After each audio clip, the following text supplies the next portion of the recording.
Então, depois de todo o eixo dianteiro montado, certo? Sobre o cavalete, tá? Colocado sobre o chassi. Aqui é o câmbio, tá? Então, agora aqui foi feita uma bateria. Então, vamos ligar ela agora. A gente pegou o eixo, então tá rodando.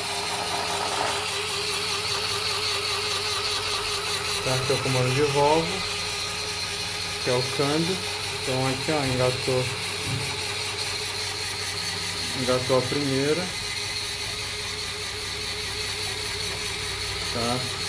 Agora vamos engatar aqui ó, deixar ele no 4x4.